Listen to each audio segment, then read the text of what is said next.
sudah sampai ke 9 hari ini. Nah, cukup jauh juga perjalanan ke 9 ini. Nah, kita sudah banyak hal-hal yang kita jumpai, baik itu pada saat sebelum UTS, terus kemudian pada saat UTS sebelum, terus saat UTS, dan sekarang menjelang setelah UTS, di mana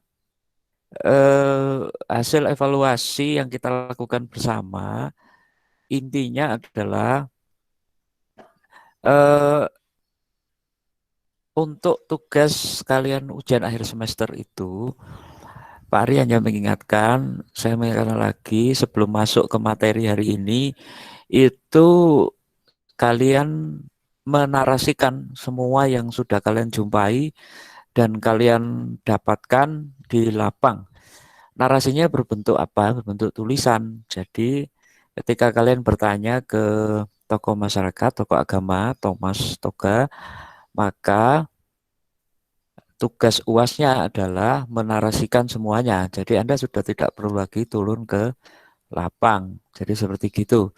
Nah, untuk kondisi dan situasi sekarang yang nampaknya mulai meningkat lagi yang terjangkit pandemi ini, maka ya saya menghimbau juga, sarankan pada Anda juga mengurangi bepergian keluar kalau memang tidak penting, ya gunakan masker, gunakan ini sesuai prosedur yang dilakukan ya. Hati-hati karena tidak bisa, ya kita tidak boleh takut-takut tapi juga tidak boleh dianggap remeh gitu. Jadi cukup hati-hati begitu. Itu ini. Nah, termasuk juga beberapa WhatsApp grup dosen, baik itu dosen umum di kampus kita, sambung doa ya, Pak Rektor sedang istirahat karena hasil swabnya positif, dan kayaknya teman-teman kolega dosen dan tendik yang ada di rektorat itu 2 hari ini sedang menjalani tes swab.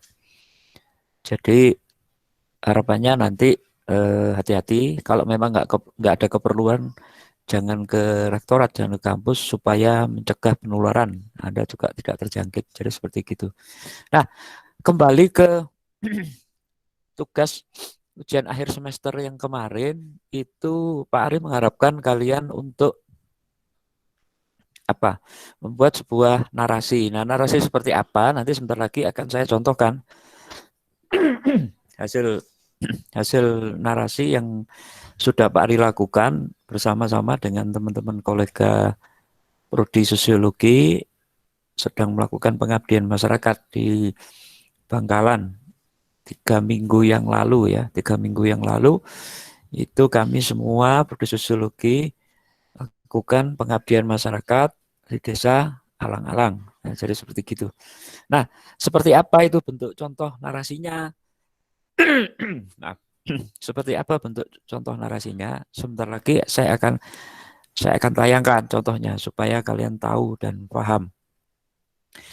Nah, sebelum saya tayangkan, ada hal yang paling penting di sini adalah kata kuncinya ketika kalian sedang melakukan FGD, Focus Group Discussion, Anda itu sedang memberikan kesempatan dengan narasumber Anda untuk berinteraksi dengan Anda. Bukan Anda sendiri yang tiba-tiba melakukan social mapping, melaksanakan model diagram Venn, foot basket, dan matrix scoring. Tetapi keterlibatan dari fasilitator untuk berinteraksi ketika Anda tanya itu menjadi sangat penting, dan itu menjadi hal pokok yang harus kalian pegang karena Anda posisinya di sana sebagai fasilitator yang memfasilitasi. Nah, kalau Anda nggak memfasilitasi terus Anda lakukan sendiri, nah ini yang jadi masalah. Nah, nanti berat adalah kurang objektif kan gitu. Jadi intinya sekali lagi saya ingatkan, ketika Anda FGD turun ke lapang, kalian harus sabar memandu jalannya FGD itu.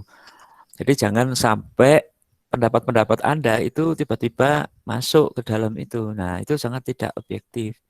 Nah, kalau memang seperti gitu, kenapa diadakan FGD kan gitu. Ya. Jadi kata kuncinya adalah kalian sebagai fasilitator dan perlu peran narasumber yang akan kalian wawancarai. Nah, Anda sebagai fasilitator di sana. Nah, ya.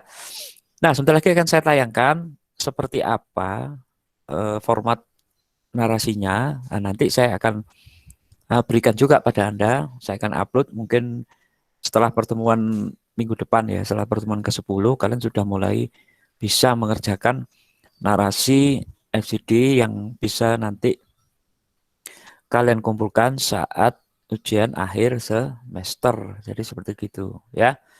Oke, kita tunggu sebentar. Saya akan tayangkan.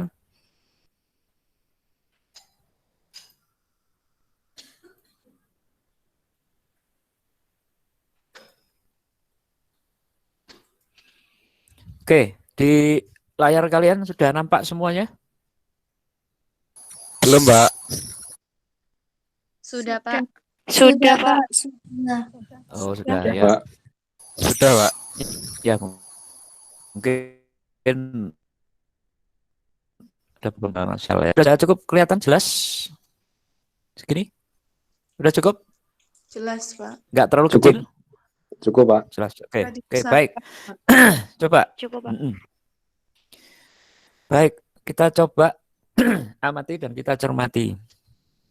Nah, ini adalah salah satu contoh format baku yang biasanya dipakai baik itu skalanya nasional maupun internasional itu memakai format seperti ini. Yang pertama adalah ada tabel yang menyatakan siapa saja yang diajak FGD ya.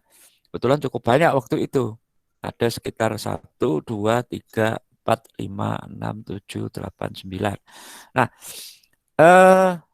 ada nama-nama aslinya, tapi di sini saya keep ya. Saya hidden namanya ya saya pakai ibu 1, ibu 2, ibu 3, ibu 4. Nah, itu dan lain-lain. Ini ibu 5 ini. Ah, jadi seperti itu ya. Nah, ini adalah identitas. Nah, ini adalah menyatakan siapa saja yang akan kalian ajak jadi FGD. Nah, nanti pun kalian pada saat ngerjakan tugas UAS itu harus seperti gini formatnya. Nah, nanti saya akan berikan contohnya. Nah, nama, gender ya, male, female, macam-macam. Terus usia, primary occupation ini pekerjaan utama. Nah, official status barangkali dia ada di samping sebagai kepala rumah tangga, dia juga bekerja sebagai perangkat desa. Jadi seperti itu, ya. Nah, ini name fasilitator saya, name note taker saya. Nah, jadi seperti itu. Jelas. 14 November. Nah, ini kemarin ini. Barusan saja. Record video. Nah, jadi seperti gitu. Nah, sebentar. Nah, coba perhatikan. Nih ya. Jelas pada deskripsi umum?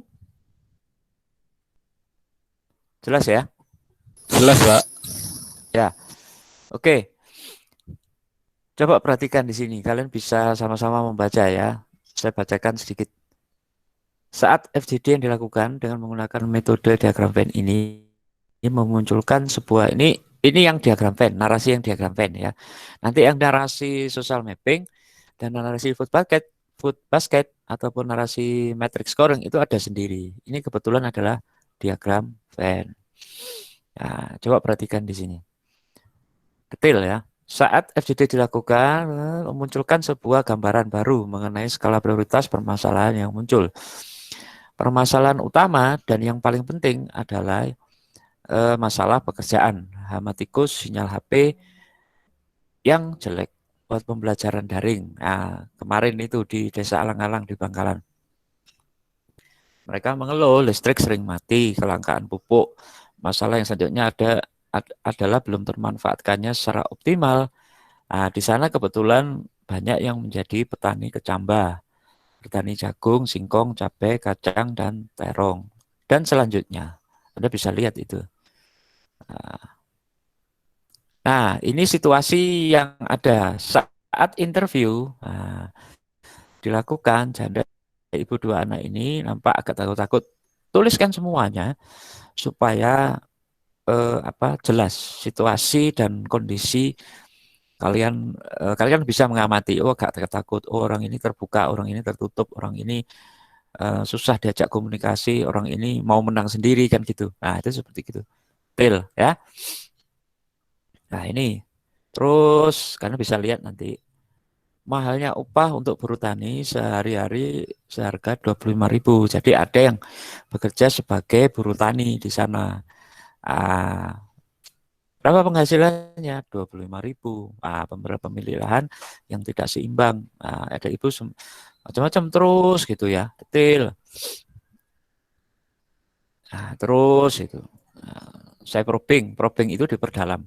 Ibu ini yang tadi itu sudah ditinggal suaminya. Sudah itu terus itu ya, terus sampai penyebab gagal panen terus Anda bisa lihat itu. Nah, ini yang menarik, quote-quote yang menarik ini seperti gini nih. Saya kasih warna merah ya. Nah, ini quote yang menarik. Quote itu kutipan. Apakah ada proses hutang piutang pada saat ini? Oh, ada hutang ya, meminjam uang tetangga dan lain-lain, macam-macam. Tetapi sebenarnya mereka itu malu. Hutang itu menyebabkan mereka malu, walaupun hutangnya 700.000. Tapi ya gimana lagi dengan kondisi dan situasi yang ada sekarang ini, dia tetap harus hutang dan dia harus mengembalikan itu. Karena apa ya? Itu mungkin untuk keperluan pemenuhan kebutuhan untuk cucu saya, bukan untuk dia. Seperti gitu. Nah, ini potret yang detail dan bagaimana ini. Nah, ini mekanisme bertahan hidup. Nah, bagaimana itu? Nah, detail di situ. Nah, ini ada tidak mengetahui. Mereka rata-rata juga mengatakan bahwa tidak mengetahui adanya bantuan peningkatan kesejahteraan dari pemerintah. Namun ketika ditanya lagi, beliau menyatakan bahwa nah itu jadi seperti itu. Jadi detail gitu ya. Sampai terus ini cerita tentang bantuan peningkatan kesejahteraan. Bantuan peningkatan kesejahteraan itu baik BPJS ataupun yang lain yang baru ya dari pemerintah itu cukup banyak mengundang pro kontra juga dan lain-lain. Nah, itu. Nah, saya kembali ke layar umum. Nah, itu adalah contoh sekilas dari bentuk narasi yang ada dan itu adalah format yang baku yang memang ya seperti itu. Jadi format yang dilakukan eh,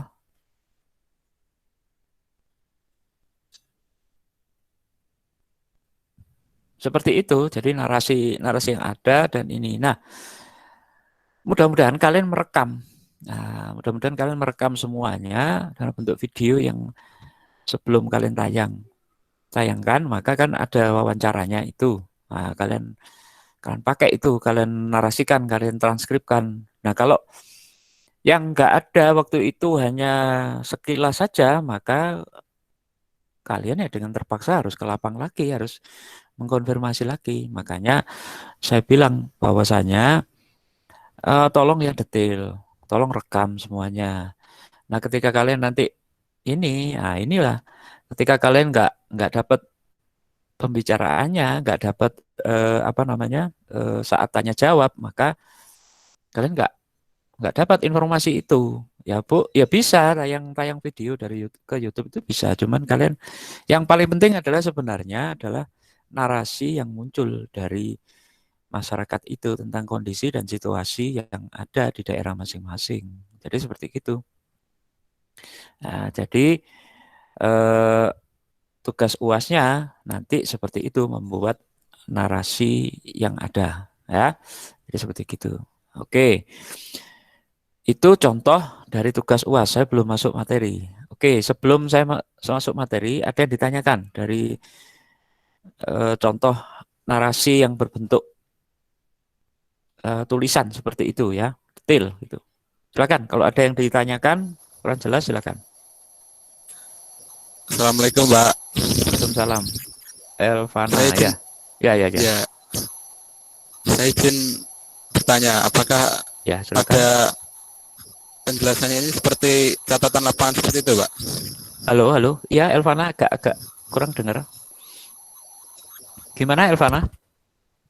Catatan lapangan ini termasuk sama yang dikatakan oleh Pak Ari tadi, Pak? Iya, jadi catatan lapangan ini itu menjadi penunjang ataupun jadi bentuk tugas UAS Anda dalam bentuk narasi seperti gitu ya. Jadi kan Anda sudah buat UTS dalam bentuk video. Nah, ketika Anda turun lapang kemarin kan kalian rekam semua dalam bentuk video. Saat Anda wawancara dengan tokoh agama, tokoh masyarakat, ataupun tokoh pemuda atau ada kelembagaan BUMDes dan lain-lain. Nah, itu. Nah, narasikan semua sekarang. Nah, wawancara kalian itu narasikan semuanya dalam bentuk tulisan yang formatnya seperti tadi. Itu Elvana. Itu Elvana. Ada yang ditanyakan lagi? Halo? Halo?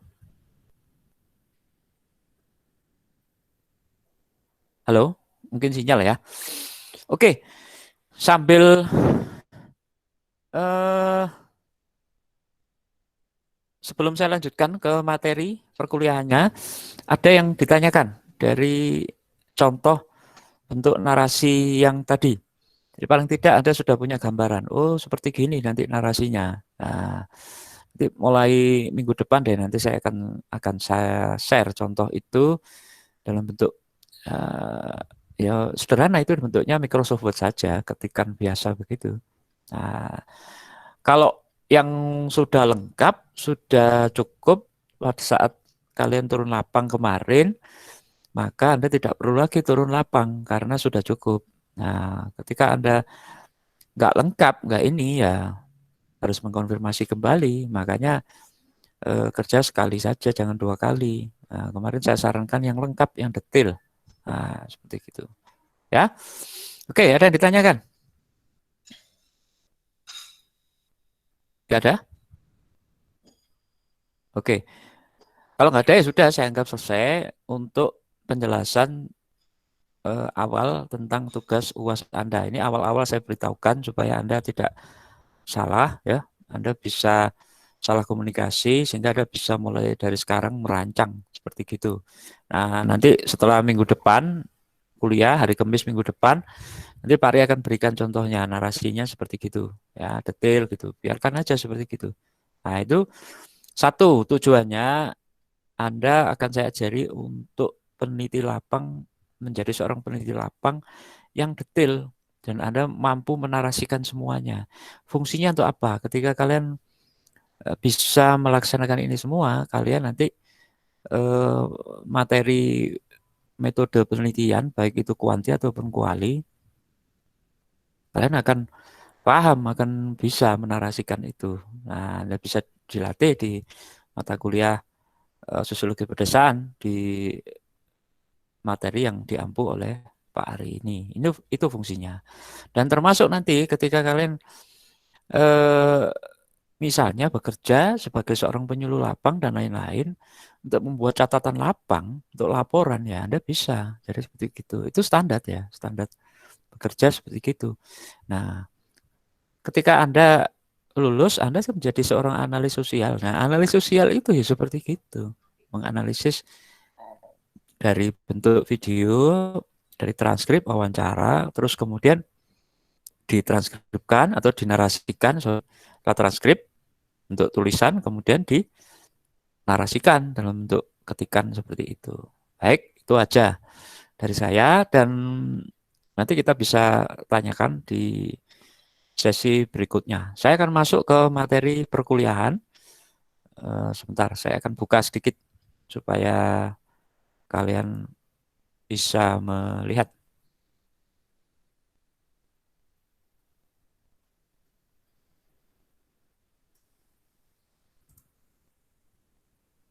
Sudah keluar semua?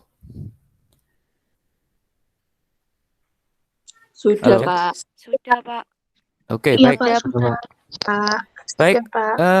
kita lanjutkan perkuliahan ini. Di materi yang ke-9 ini, saya fokus membekali Anda untuk mampu menganalisis, tidak hanya menganalisis, tapi memberikan sebuah evaluasi tentang perencanaan pembangunan pedesaan. Nah, apa tools, alat yang bisa dipakai dan untuk evaluasi perencanaan pembangunan pedesaan yang Anda sudah kerjakan dalam bentuk YouTube atau video yang sudah kalian uploadkan itu.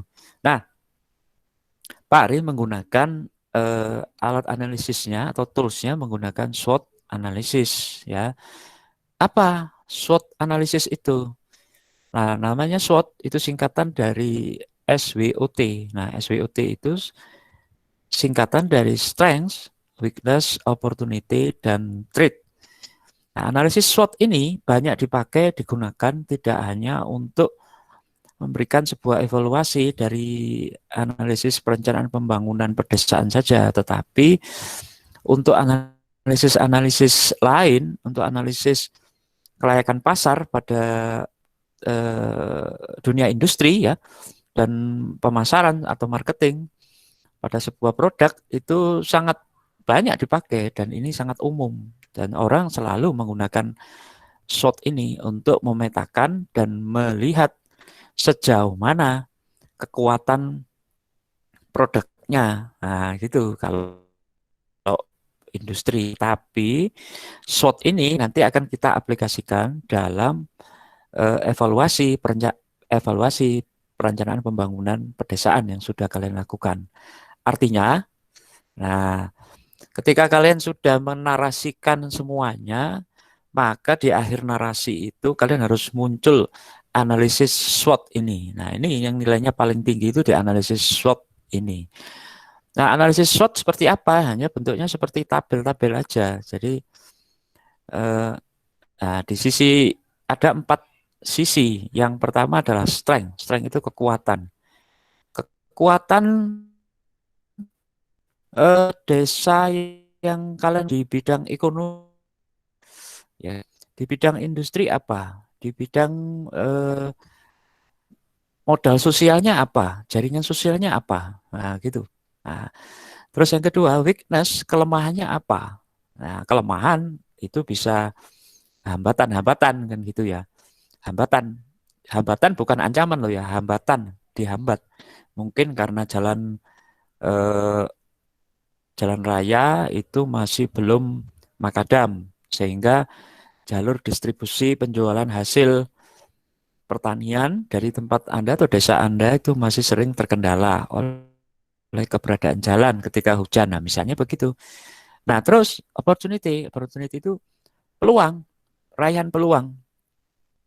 Nah, ketika kalian memasuki opportunity ini, kalian harus melihat sebuah daya saing produk atau daya saing desa saya dengan desa lain itu apa opportunity-nya. Nah, gitu. Nah, kemudian traits-nya ini ancaman. Nah, ancamannya itu apa? Nah, ancamannya sekarang yang jelas untuk pengembangan desa wisata itu pasti adalah COVID, penyebaran pandemi COVID yang ada. Nah, itu sekilas tentang analisis SWOT. Nah, saya akan lanjutkan. Nah, kalian bisa baca di tutorial yang sudah Pak Ari beritahukan. Nah, kebetulan saya memberikan contoh ini pada dunia industri dan saya pikir ya tidak akan jauh-jauh dari sana juga karena kalau kita bicara tentang pengembangan sebuah wilayah pasti harus mempunyai daya saing komparasi daya saing di daerah tertentu yang itu memang merupakan tumbuh ya, desa seperti desa wisata kan itu juga industri. Nah, jadi seperti gitu, pembangunan ekonomi dan lain-lain. Nah, ini adalah poin-poin yang harus kalian ringkas atau kalian pilih tentang apa saja isinya tentang sebuah kekuatan atau strength. Yang pertama merupakan karakter. Nah, karakter bisnis, karakter usaha atau karakter bisnis yang dilakukan di desa yang kalian pilih kemarin itu. Nah, itu seperti apa karakternya? Nah, itu harus jelas. Nah, terus yang kedua atribut positif yang berwujud dan tidak berwujud. Jadi atribut ini adalah sebuah lambang, sebuah ini. Nah, itu didukung oleh kekuatan atau yang bahasa dalam ilmu sosial itu sosial kapital. Nah, sosial kapitalnya seperti apa atributnya? Nah, apakah ada muncul banyak kohesi ya, gesekan atau tidak banyak kohesi sehingga masyarakat bersatu untuk mewujudkan secara ekonomi perkembangannya seperti apa. Nah, yang ketiga adalah aspek yang menguntungkan dari segi organisasi. Nah, satu hal ketika Anda mengembangkan tidak hanya desa wisata atau desa yang lain, maka yang paling penting di sana apakah badan usaha milik desa yang merupakan pintu utama atau tulang punggung dari kelembagaan yang mampu mengorganisir potensi dan mengembangkan potensi yang ada itu jalan atau tidak. Nah, itu di sana. Siapa saja pengurusnya kalau memang sudah ada. Nah, pasti kelembagaan seperti badan usaha milik desa ini menjadi hal yang cukup sentral. Nah, nanti kalian bisa lakukan apakah benar. Nah, di sini meliputi kompetensi manusia dan lain-lain. Nah, terus yang keempat adalah sumber daya keuangan. Dari mana sumber daya keuangan yang dipakai untuk mengembangkan itu? Apakah swadaya masyarakat? Apakah dari anggaran yang muncul dari pembiayaan alokasi dana desa dan perangkat-perangkatnya seperti peraturan desa atau apa? Nah, jadi seperti itu. Nah, ini kita masih berbicara tentang salah satu konsep di SWOT tentang kekuatan. Oke, saya stop dulu. Kita masuk diskusi, kita interaktif ya supaya paham dan tahu.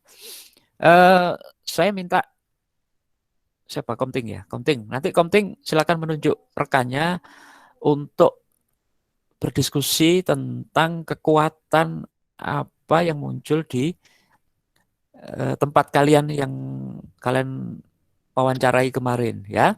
Jadi seperti gitu.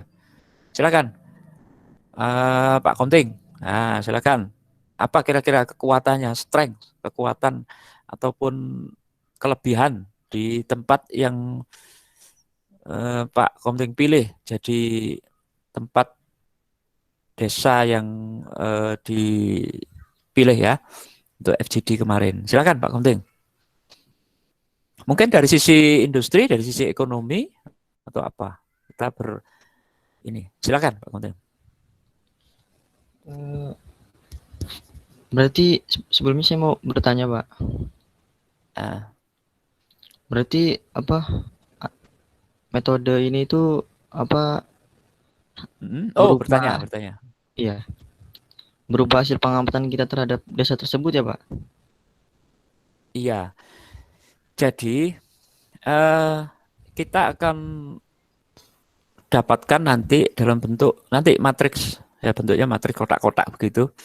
Di kanan di kiri itu strength, terus di kanan itu weakness, di bawah kiri itu opportunity dan di kanan itu adalah threat atau ancaman. Nah, kita masih mendalami konsep tentang strength, kekuatan supaya tahu posisi ini isinya apa saja yang diisi dalam bentuk kotak-kotak itu tadi. Nah, itu namanya analisis SWOT. Nah, jadi seperti gitu ya. Oke. Silakan deskripsikan saja singkat ya tentang kekuatan dan apa yang menjadi tumpuan dari masyarakat yang ada di tempatmu, Jun. Silakan, Jun. Iya, Pak. Kemarin kan saya neliti di desa Telang, Pak. Kalau menurut pengamatan saya, berarti desa ini itu kuatnya itu di sarana pendidikan, Pak. Sarana pendidikan, ya. Karena kan Mm-mm. apa? Di pendidikan di sini tuh apa cukup lengkap gitu. Dari TK sampai perguruan tinggi itu ada. Kemudian Mm-mm. sarana pendidik maksudnya di sarana pendidikan ini kayak universitas itu cukup Dekat. menggerakkan ekonomi masyarakat sini gitu, Pak. Oh ya, ya betul. Ya. Ya, jadi menurut Ya saya terus, nah, lah terus Pak, saat ini kan masa pandemi nih, tidak banyak mahasiswa. Ah, itu gimana mereka? Beradaptasinya gimana mereka? nah itu Pak. Jadi sebagian itu ada yang apa ya? Udah mulai ada yang buka kembali, tapi ada juga yang malah tutup sampai Ya. sampai tempatnya itu nggak terurus gitu, Pak. Tapi Oh ya, mau gimana lagi kasihan. gitu. Jadi sebagian Ya, kasihan. pengen mereka terpaksa buka meskipun ya penghasilannya itu nggak seperti biasa. Oh ya, kasihan ya. Ya begitulah memang kondisi dan situasi ya. Kita bisa pahami banyak juga. Tapi ya memang ada yang buka sudah mulai siap-siap untuk buka gitu. Tapi ya memang tidak seramai dulu ketika mahasiswa ada dan mahasiswa ini gitu. Oke, yang lain Jun? Sisi yang lain yang mungkin belum muncul apa kira-kira? Nah, di masa pandemi ini kan apa ya? Apa ya? Untuk mengangkat ekonomi mereka itu kan apa sih namanya? Membutuhkan bantuan sosial apa ya? Oh ya. Nah, tapi itu dari dua sudut pandang itu, dari sudut pandang masyarakat sama apa tuh pemerintahnya itu lumayan berbeda sih. Maksudnya itu berbedanya? di masyarakat itu membutuhkan bantuan sosial. Iya. Tapi kalau kata merekanya itu kata warganya itu mereka itu bantuan sosialnya itu masih banyak yang salah sasaran gitu, Pak. Oh ya. Iya. Nah, ini menarik ya, bagus ini. Jadi ya menarik Jun. Jadi kenapa salah sasaran? Kenapa ini termasuk pulsa dan kuota yang diberikan Kemendiknas kemarin itu banyak orang mengeluh itu tidak bisa dipakai atau apa gitu. Saya nggak tahu nggak bisa dipakainya kenapa gitu. Tapi menurut saya bisa kok. Saya menggunakan banyak untuk Google Meet, untuk Zoom, tapi memang nggak bisa untuk tethering gitu ya. Tethering ya harus ngisi sendiri pulsa. Jadi seperti gitu. Jadi gitu. Oke, bagus Jun. Oke Jun, tunjuk temannya yang lain. Mau cewek juga boleh, cowok juga boleh. Silakan pilih. Saya yang nunjuk tak, Pak? Iya, kamu aja yang tunjuk.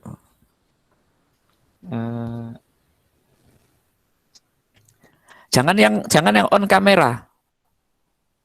Yang tidak on kamera saja. Nah, kamu tunjuk. Yang on kamera kan bagus jantan dia menunjukkan kamera. Mungkin saya nunjuk siapa ya? Siapa Jun? Nur Habibah mungkin, Pak. Nur Habibah. Nur Habibah, silakan. Nur Habibah. Yang nggak on kamera saja yang ditunjuk ya. Yang on kamera jangan ditunjuk, bagus malah. Serius ganti kuliah. Pak. Iya. Ya udah Jangan Yogi, yang Pak. on kamera. Yogi, mana Yogi? Yang tidak on kamera. Yogi? Halo?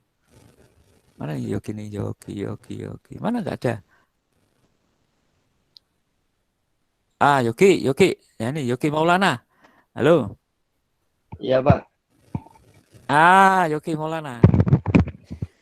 Gimana kondisi dan situasi di tempatmu? Dari potensi ekonomi, kekuatannya gimana? Dari tempat yang kamu pilih jadi tempat FGD kemarin, ya. Gimana Yogi? Kekuatannya di mana? Peluangnya apa saja? Mungkin secara ekonomi, secara industri, ya. Silakan Yogi. Kalau dari, ya Pak, Mm-mm. kalau dari desa saya yang kemarin saya buat itu mungkin dari Mm-mm. industrinya, Pak. Kan ada beberapa pabrik Pabrik, oh. kayak pabrik kerupuk itu bisa Iya, di mana membantu ini? perekonomian Ini itu. daerahnya di mana? Di Jawa Timur di mana? Sebutkan ya. Di Jombang, Ah, Jawa Jombang. Timur. Iya. Ya. Heeh. Oke, Kan gimana? dari pabrik tersebut bisa bisa membuat warga sekitar situ itu mendapatkan lapangan pekerjaan. Terus Mm-mm. ada banyak di beberapa perbatasan itu ada Mm-mm. beberapa sawah-sawah gitu, banyak ladang sawah Mm-mm. tiap Mm-mm. perbatasan itu. Nah Mm-mm. itu kan dari warga di sekitar situ ketika nggak dapat pekerjaan itu bisa turun ke sawah itu. Jadi Mm-mm. ya, Mm-mm. jadi di Terus? desa saya itu mayoritas Mm-mm. pekerjaannya itu di sawah sama di pabrik itu, nggak jauh dari Loh, kota. ya oke. Pabriknya nggak tutup masa pandemi gini? Nggak, kan pabrik kerupuk, Pak. Pabrik Oh, kerupuk pabrik sama kerupuk. pabrik tahu. Ya, Pabrik kerupuk sama pabrik tahu. Oh, ya bagus. ya, Ya, jadi seperti gitu ya cara beradaptasinya ketika nggak bekerja. Tapi ada penurunan enggak? Kamu wawancara dengan orang yang pekerjanya paling tidak pabrik kerupuk. ya, tetangga Pendapatan. saya itu Mm-mm. kalau pendapatan tetap cuman kayak Mm-mm. kayak permintaan gitu kurang, Pak. Berkurang. Nggak kayak Oh ya, seperti biasanya ya. ya. Produksinya gitu berkurang. Produksi berkurang. Berarti Iya, apakah pengaruh dengan pendapatan buruhnya? Pasti pengaruh itu sebetulnya. Ada pengaruh itu. Jadi iya tidak mungkin. jangan mungkin ya harus. Soalnya Jadi gitu. nggak tanya tentang Loh, pendapatannya. iya tanya pendapatannya gimana Pak? Apakah ada?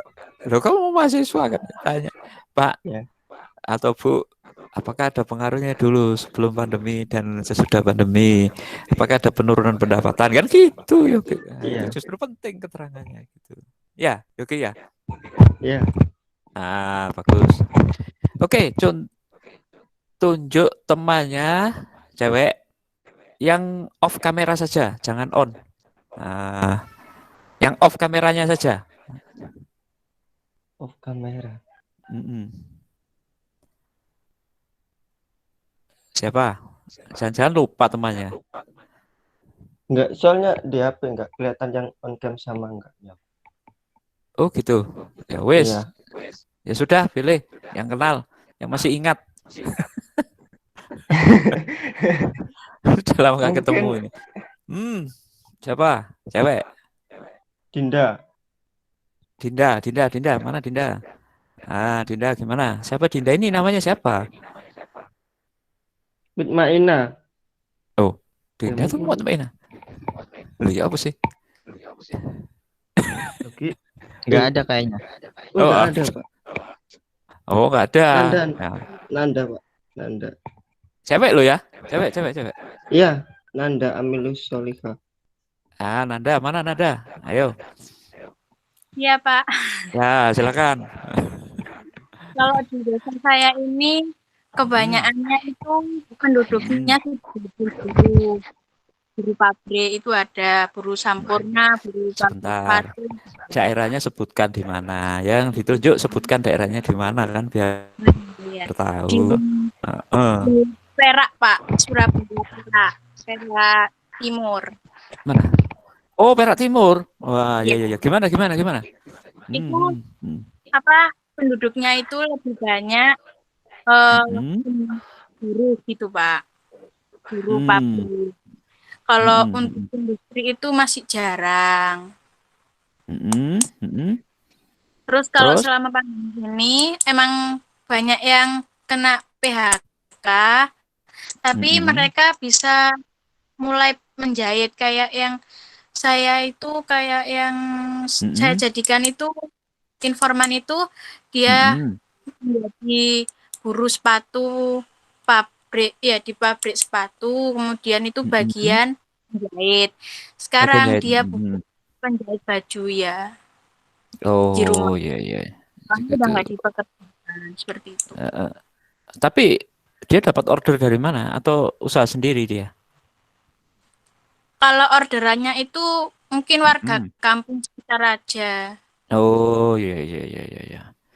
Oke oke. Nah, yang paling menarik di sini adalah eh, kan ada jeda itu antara dia bekerja di pabrik terus kemudian dia mulai usahanya dari nol gitu ya, usaha sendiri begitu. Ya.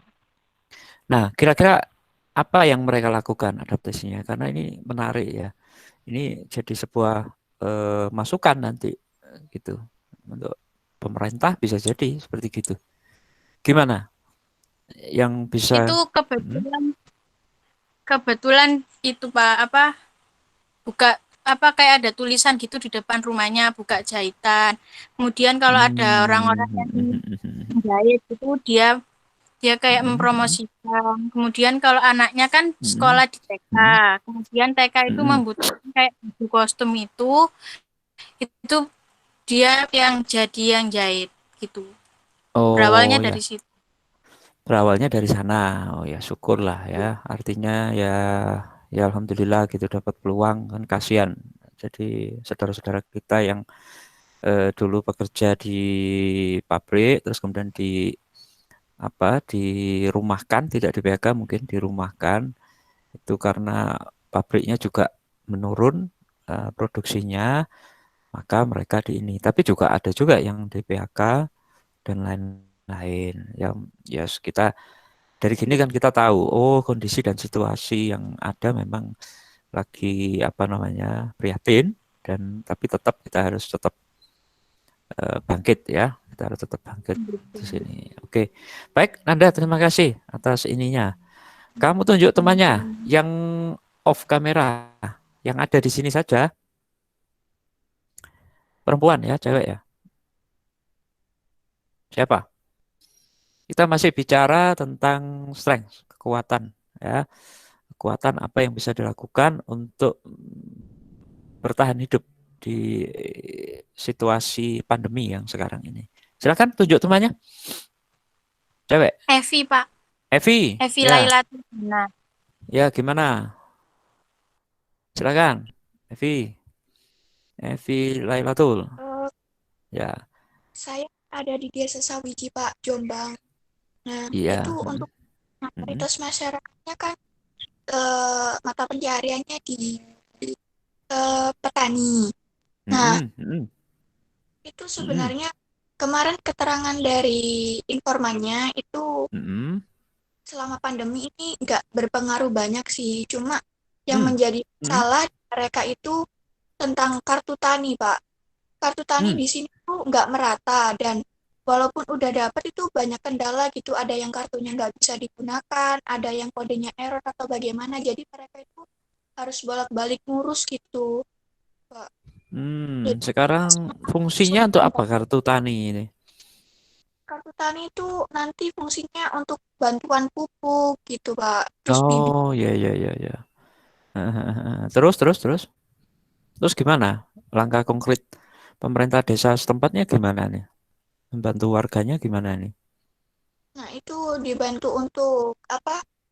Bantu ngurusin lagi, terus nanti dan warga yang nggak dapat kartu itu mereka boleh datang ke tempat yang buat ngambil pupuk-pupuk dan bibit itu dengan membawa surat keterangan. Mereka walaupun nggak punya kartu tani, tapi kalau mereka bawa surat keterangan dari kelurahan, mereka boleh ngambil pupuk secara gratis gitu.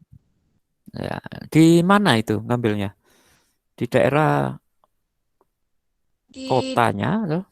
bukan di ini di tempat-tempat retail kayak retail pupuk gitu Pak, retail petani Oh ya ya ya, kios tani begitu ya, ya yang kios tani bekerja sama begitu. kelurahannya. Oh ya ya ya, ini bagus ini ya, temuan-temuan yang cukup bagus ya gitu. Oke, terima kasih ya untuk siapa ini Evi. Nah ini gimana nih teman-teman saudara-saudara kita yang di Madura nih, gimana nih? Apa yang bisa disampaikan? Ada yang mau volunteer sementara? Jadi teman-teman di saudara kita yang di Madura, di Pamekasan, Sumeneb ini. Jadi bentuknya ini interaktif ya, supaya kalian bisa tahu situasi, paling tidak merekam di mana situasi dan kondisi. Oh ya, perlu nanti saya beritahukan bahwa rekaman ini nanti saya akan render untuk video dan saya akan kirim ya setelah kalian ngisi absen, terus kemudian nanti saya akan kirim supaya jadi bahan perkuliahan juga yang bisa kalian simpan di Telegram ya. Oke, yang lain teman-teman yang ada di Pamekasan gimana? Saya ingin tahu peta dan situasinya. Kebetulan sekarang. di kelas kami ini cuma ada 2 yang dari Madura, Pak. Oh ya, ya, ya, ya. Dari mana? Silakan. Ayo, ada Suatu enggak? dari Tanah Merah ya. Iya, iya. Gimana, mana? Suatu Tanah Merah gimana? Tanah Merah. Tuh, nggak ada nih. Orangnya enggak ada. Ya, ya. Enggak semuanya masuk ini 34. Ya, enggak apa-apa, sudah. Yang mudah-mudahan sehat saja. Dan ini sambil saya menunggu volunteer dari desa yang lain, mungkin enggak di sini. Evi, tunjuk temannya. Cowok. Nah, sekarang udah adil 2-2. 2-0 ya. Evi, temannya cowok. Pak. Siapa? Irfan Maulana.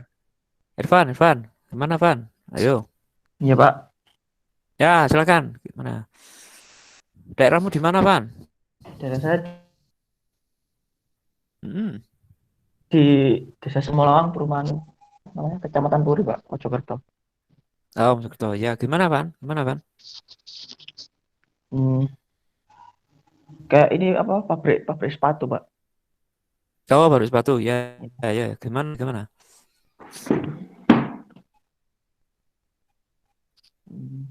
Ini menjelaskan tentang apa, Pak? Ya. Loh, kamu nggak konsentrasi. Ini menjelaskan tentang SWOT analisis. Dan SWOT analisis itu ada 4. Strength, weakness, opportunity, dan threat. Tapi kuliah kali ini kita fokus ke strength dulu.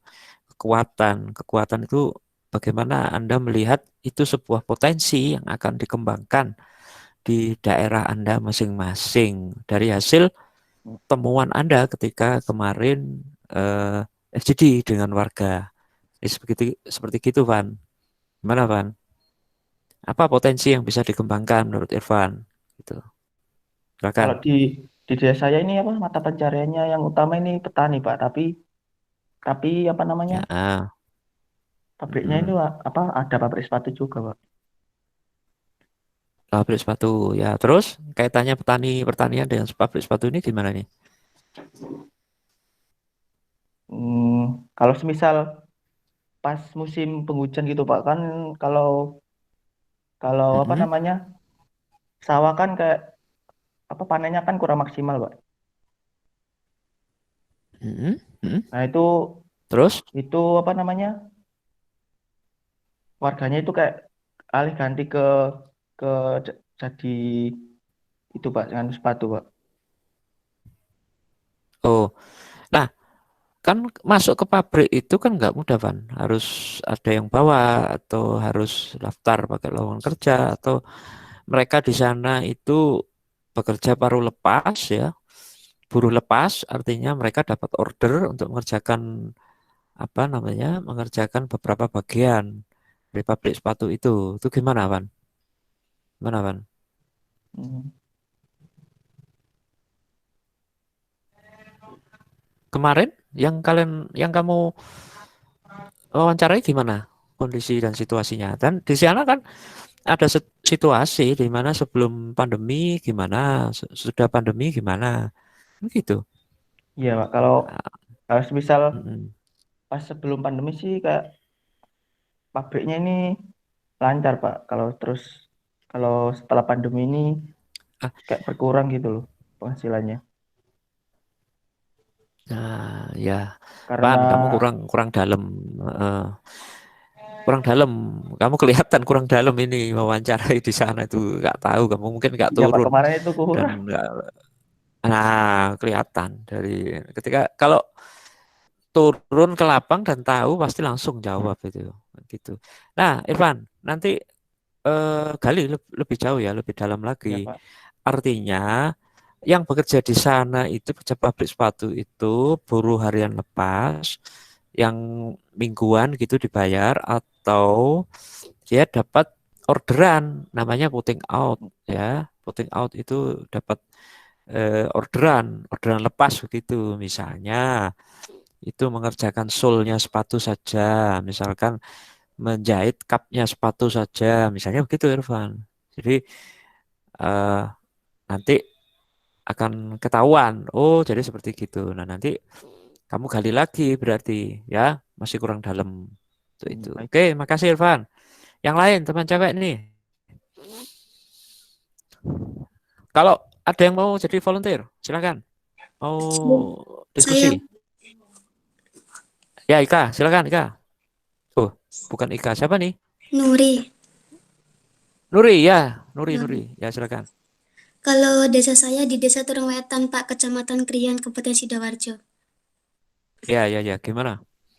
Kalau uniknya di desa saya ini, Pak, terkenal sama warung kopinya. Jadi kalau saya kayak semisal keluar kemana-mana, kalau ditanya sama orang, rumahnya mana? Nah, sejak Turungwetan, oh yang terkenal warung kopinya pasti bilangnya gitu. Jadinya di Oh, sini, gitu. ya, mayoritas masyarakatnya ini punya usaha warung kopi semua, Pak. Tapi warung Oh, kopinya gitu. ini, iya, mayoritas, Pak. Tapi warung kopinya ini kalau nggak ada wifi-nya nggak laku, Pak. Iya, Iya. sudah Ini, seperti gitu. Ini menarik, ini unik ini. Ah, legend, Pak, terus warung kopinya Terwetan ini, Pak. iya, gitu ya. Di daerah Iya, mana ini? Jombang. Terwetan, Pak. Kecamatan Krian. Krian. Iya, Krian. Oh, ya, Peterongan itu ya. Ah, Iya. oke. Sekarang gini, saya mau tanya nih, siapa kira-kira yang belikan? Logika saya itu jika ada banyak warung gini, berarti ada banyak yang beli. Kalau nggak ada yang beli kan hukum permintaan penawaran kan secara ekonomi jadi seperti Iya, itu. Nggak iya, ada Pak. yang beli. Nah, siapa yang beli ini? Dari penduduk sekitar situ atau ada orang yang lewat kemudian mampir atau memang pelancong begitu yang memang ingin tahu khas daerah ini. Gimana? Nuri. Kalau Gimana? malah uniknya nih pembelinya tuh biasanya Hmm. nggak dari desa sendiri, Pak. Justru Oh, orang desa itu ngopinya malah di luar ngopinya. Iya. ini menarik ya. Jadinya kebanyakan Ya. warung kopi di desa saya ini kebanyakan dibuat bolos, Pak. Buat bolos anak-anak SMK dari eh, Wah, di itu. Sidoarjo gitu. Iya, Pak. Kemarin itu malah digerebek warung kopi itu, warung kopi Gayo. Itu legend. Iya, Pak. Serius itu sampai aku tanya itu mungkin penghasilannya kalau aku Ah. Sabtu Minggu itu hampir 2 juta ke atas, Pak. Oh, Iya, luar biasa itu. iya, Pak, Itu serius. sehari atau iya serius, saya juga serius ini. Nah, itu sehari atau seminggu penghasilan segitu itu? Itu sehari kalau apalagi kalau hari Sabtu Minggu Hmm. kalau cuacanya panas Hmm. wah ruame banget Pak itu Pak. Oh ya. Ya nantilah kita kalau memang ini nggak tahu nanti kita adakan penelitian atau gimana itu cukup menarik itu. Dari situ. Iya. Oke, Nuri, yang lain potensi yang lain selain Ah, warung kopi? ini Pak pemberdayaan masyarakat desa ada usaha kayak tetangga habis itu pekerjanya itu dari orang desa juga. Ini usahanya banyak Nah, apa Pak. itu? Ada usaha kawat itu kawat buat timba. Timba. Di situ Hmm. ada usaha kayu, mebel, usaha Hmm. pabrik Hmm. sampah, pabrik plastik. Hmm. Habis itu banyak Plastik. Pak. Iya, banyak itu kelapa. Ini Hmm. yang kalau ketika pandemi ini Pak, justru usaha kawat timba ini Pak malah nggak turun Pak, Hmm. malah naik. Soalnya apa? Kawat timba ini semakin banyak permintaannya Pak, karena kan sekarang kan banyak kan bangunan jalan tol ini malah lebih banyak permintaan kawat timba ini kan buat kayak proyek jalan tol gitu. Loh, apa hubungannya? kawat itu dengan ini channel. timbonnya kan buat semen-semen gitu Pak, timbonnya. Oh ya ya, buat anu ngecor itu ya, Dia orang buat ngecor, ngecor itu ya. iya. Oh ya ya ya ya ya. Oke, Terus bagus ya. Detail lah, bagus. Yang lain? ini ada pasar Pak setiap minggu, pasar Rabu kalau di desa. Tapi Itu jual apa? Untuk kebutuhan pokok atau ya ini? kebutuhan pokok semua Pak.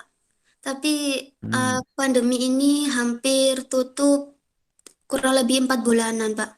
Hampir ya 5 bulanan. Oke, baik. Baik, Nuri. Cukup menarik ya. Oke, Iya. sekarang begini. Saya tak menjadi peserta, kamu menjadi penanya. Nah, kamu pilih temannya, kamu tanyakan. Nah, gitu sekarang interaktif ya. Iya Pak ya. Ya, silakan pilih yang lain. Saya milih Hmm. Pokoknya jangan yang on kamera. Yang on kamera ini serius berarti. Nah, gitu. saya ini Yang pakai off HP Pak, aja. nggak tahu yang on kamera siapa aja. Oh, enggak bisa ya? Enggak bisa ya pakai HP ya? Iya. Oh, ya ya ya, ya sudahlah, ya sudah. Siapa terserah. Eh, Mau Ni- cewek boleh, cowok boleh. Nita Pak, Nita. Nita. Nita, Nita. Mana Iya. Nita? Siapa ini namanya? Panjangnya siapa ini? Iya, Nita. Pak. Apa? Nit. Kamu akan diwawancarai Nuri. Silakan Nuri, wawancara. Tinggal di desa mana Nita? Desa Lengkong, Kecamatan Lengkong, Kabupaten Nganjuk, Nuri. Oh, Nganjuk. Ekonominya di sana apa yang paling mendukung, menonjol masyarakatnya? Kan dari hasil wawancara saya dengan Kaur Perencanaan Desa itu mengatakan bahwa apa itu namanya potensi desa itu sumber utamanya itu di desa saya itu perdagangan. Jadi pasar di Desa Lengkong itu dapat dikatakan maju. Jadi apa itu namanya potensi utama desa itu ya perdagangan. Untuk pertanian sendiri dapat dikatakan belum maju. Masih sedikit, potensinya ada tapi masih sedikit, belum dikatakan belum terlalu maksimal. Ini pasarnya ini pasar besar gitu tak tiap hari buat orang pulaan gitu tak pasarnya. Iya, soalnya kan rumah saya itu di Desa Lengkong lah. Desa Lengkong itu sendiri dapat dikatakan kecamatannya, maksudnya ibu kota kecamatannya dari Kecamatan Lengkong. Jadi pasarnya itu pasar utama di Kecamatan Lengkong. Jadi dapat dikatakan itu pasarnya pasar yang besar. Jadi setiap hari itu selalu buka, nggak hanya hari tertentu aja. Jadi setiap hari itu mesti buka. Tapi ini pasarnya nggak mayoritas orang Madura yang jual. Kalau di rumahku kan hampir semua ini yang jual itu orang Madura semua yang jual. Oh, ya enggak, kan di rumahku masih desa. Jadi kan maksudnya itu masyarakat desa Lengkong sendiri yang memperagakan jual belinya. Jadi dikatakan itu masih jarang warga luar daerah yang tinggal di desa. Oke. Sekarang gimana situasinya di saat sebelum dan sesudah pandemi? Apakah pasar tetap ramai atau gimana ini? Nah, gitu tanyakan. Itu kan Pak, kalau di desa saya itu masyarakatnya itu mayoritas kayak tidak percaya COVID gitu loh Pak. Jadi mereka berdagang atau berjualan itu banyak yang tidak pakai masker Pak. Jadi apa itu namanya, warganya yang beli, yang jual itu jarang yang pakai masker. Jadi kayak di depan gerbangnya itu sudah dituliskan untuk memakai masker dan cuci tangan sebelum masuk. Tapi ya itu masyarakatnya tidak terlalu memperdulikan gitu loh Pak. Jadi kalau mereka itu terserah gitu. Saya mau tanya, tapi di desamu ini ada dana COVID nggak? Nah, itu yang saya pertanyakan juga dengan Bapak Kauri Perencanaan itu. Beliau mengatakan bahwa kalau dana bansos itu penyebarannya sudah merata. Jadi menurutnya itu jadi merata dan nggak ada yang salah sasaran. Tapi jika kita lihat kan biasanya kan banyak yang salah sasaran. Apalagi tetangga saya itu nenek-nenek dapat dikatakan sudah tidak memiliki penghasilan sebagai petani dan janda, dia tidak mendapatkannya. Apakah itu bisa dikatakan tidak salah sasaran? Jadi menurut saya salah sasaran, tapi kalau saya mengkonfirmasi dengan Pak Aris itu selaku Kaur Perencanaan Desa, tapi sudah tepat sasaran, nggak ada yang namanya salah sasaran. Yaitu nggak tahu, saya juga masih bingung mau gimana. Pak Ari berarti nggak percaya COVID, tapi percaya dana COVID-nya, Pak. Ya, mungkin Ya, betul. masyarakatnya. Nah, ini menarik ini. Paradoksal begitu ya. Jadi ya begitulah masyarakat, potret masyarakat kalian sudah paham seluruhnya. Oke, terima kasih Nuri. Nah, sekarang Nita tunjuk teman laki-laki. Silakan kalian wawancara ini teman laki-laki. Atau teman laki-laki ini saya aja Nita gitu yang mau diwawancarai gitu. Nah, volunteer gitu ya. Atau Nita yang nunjuk. Udah, silakan. Rifais, Pak. Ya silakan. Halo ya, nih. Ya Faiz, gimana Faiz? Sini Pak, untuk Wawancarai itu. Diwawancarai sama Nita itu gimana itu potensi desa kemarin saat FGD dilangsungkan. ya silakan. Silakan Nita. Ya, Faiz. Menurut Faiz sendiri, potensi desa di desa yang sudah kamu amati itu apa, Faiz? Ya, kalau menurut saya sendiri, pengamatan saya kemarin itu potensinya ada dua, mulai dari pedagang dan juga petani. Yang mana ini, Faiz, di mana ini posisinya? Di Desa Bakalan Pule, Kecamatan Tikung, Kabupaten Lamongan, Pak. Silakan. Silakan, teruskan, Faiz. Halo, Faiz. Halo, hilang. Halo, tes. Ya, silakan Faiz, silakan. Potensinya apa saja tadi diulang.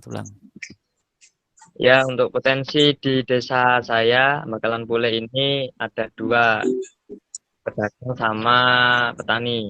Tapi yang lebih berpotensi itu dari bidang pertaniannya, Pak. Soalnya untuk luas pertanian di sini masih sangat luas, walaupun sudah berkurang karena banyak berdirinya perumahan, Pak.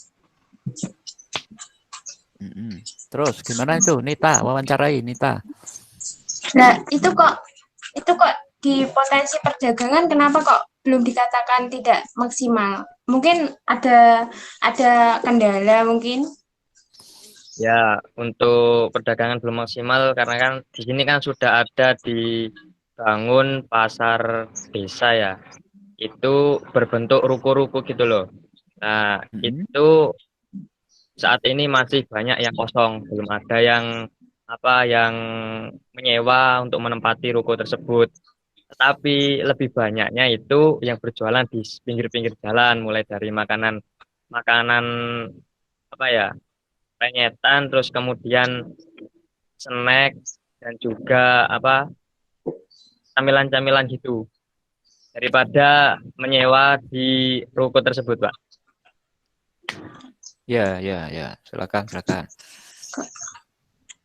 Kalau banyak warga yang nggak bisa dikatakan kan nggak bisa menyewa atau mereka itu ekonominya kurang. Nah itu apa pihak desanya atau perangkat desanya itu tidak memberikan penyuluhan atau memberikan bantuan pada warga untuk melakukan penyewaan ruko, terus habis itu kan sudah mereka berjualan, mereka dapat mengembalikan uangnya kembali. Apakah tidak adanya kebijakan seperti itu? Untuk kebijakan itu sebenarnya dari perangkat desa sendiri sudah menyediakan, tetapi di sini memiliki kendala.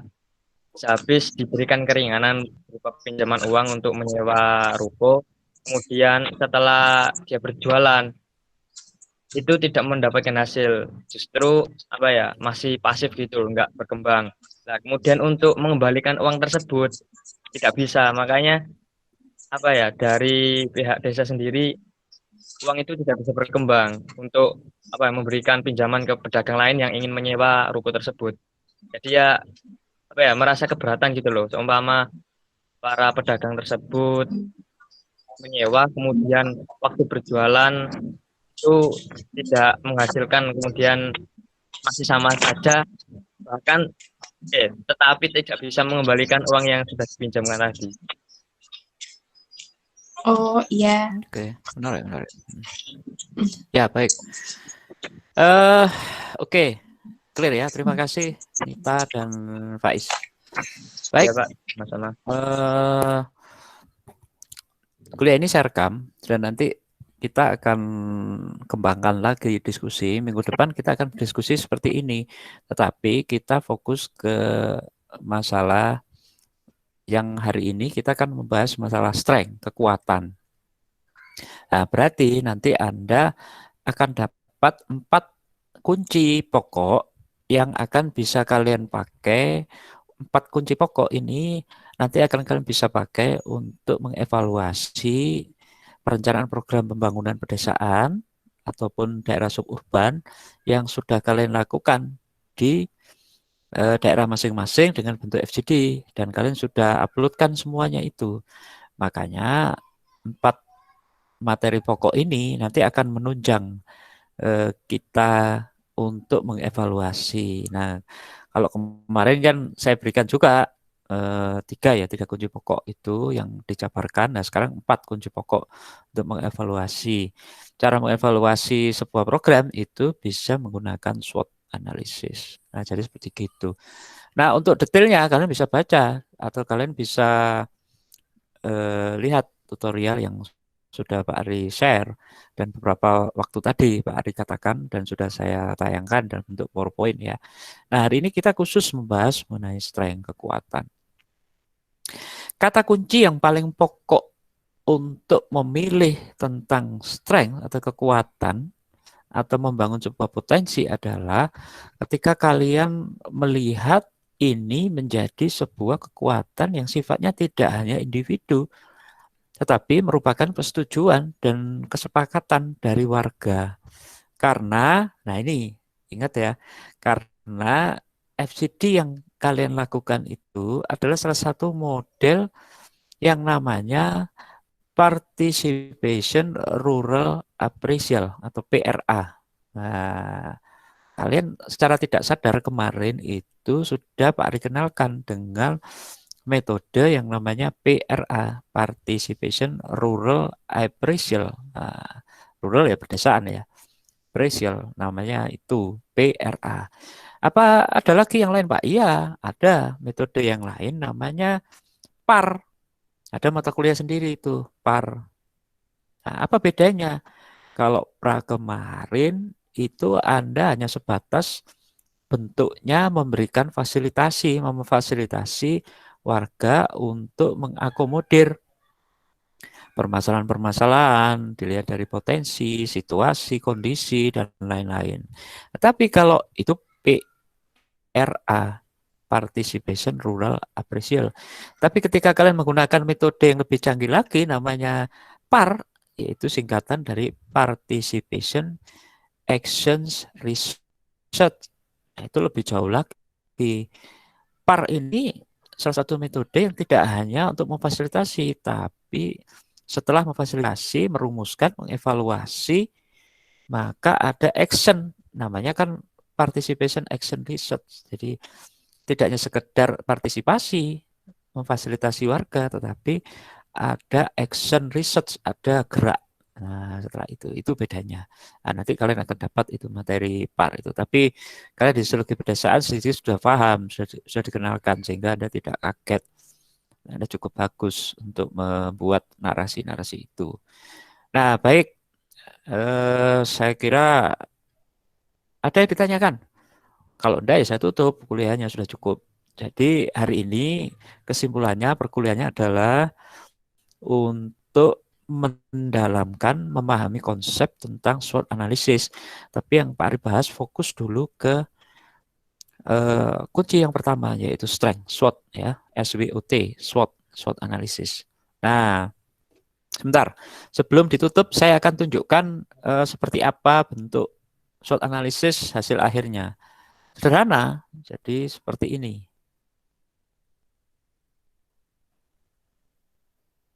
Sebentar ya, saya tunjukkan pada Anda. Nah, ini sudah keluar ya di layar Anda ya? Sudah, Pak. Sudah, Pak. Sudah. Nah, ini salah satu metode yang tidak hanya dipakai di tingkat nasional, untuk internasional semua pakai ini untuk mengevaluasi sebuah perencanaan program atau kebijakan juga boleh. Terus kalian usaha, nantinya kalian membuka usaha, itu pakai SWOT analisis ini. Itu sangat kredibel dan cukup bagus, asalkan objektif kan gitu. Ya. Ini SWOT analisis. Ya cuman ini nanti output terakhir dari tugas Anda UAS, selain narasi yang tadi saya sebutkan, adalah kotak-kotak ini harus kalian isi. Yang mestinya tahu adalah kalian sendiri yang harus bisa ini. Nah, strength kita masih di sini nih. Masih di biru muda ini ya. Nah, minggu depan saya akan jelaskan weakness. Minggu depannya lagi opportunity. Yang terakhir adalah threat. Nah, kita sudah hampir selesai itu perkuliahannya ya, sudah. Nanti yang akan dipilih seperti ini nantinya ya, kotak-kotak seperti ini. Nah, nanti jangan khawatir, itu ada di tutorial yang sudah saya sampaikan ada. Cuman memang saya nggak menayangkan hasil analisis, hasil transkrip tadi, karena itu juga terikat oleh kerahasiaan yang nggak bisa semuanya saya ini kan. Tapi nanti untuk kepentingan akademik itu nanti saya akan berikan contoh. Nah, untuk membuat sebuah narasi tadi ya, format narasi tadi. Baik, saya tutup. Saya kembali ke ruangan ya. Baik, saya pikir itu kuliah dari Pak Ari. Selanjutnya bisa dilanjutkan tanya jawab melalui Telegram. Dan sebentar lagi saya akan luncurkan absen. Kalian silakan absen. Nah, nanti rekod kuliah ini akan saya render dulu dalam bentuk video. Mudah-mudahan nanti siang atau sore sudah saya bisa kirimkan dan Anda bisa belajar dari semuanya. Nah, jadi bentuknya kita sudah tidak hanya dari Pak Ari saja materi, itu kalian berinteraksi. Nah, caranya begitu, bertanya jawab. Berarti nanti kita bisa kembangkan dalam sebuah diskusi. Nah, diskusi ruang daring kan gitu ya. Baik, itu saja. Terima kasih.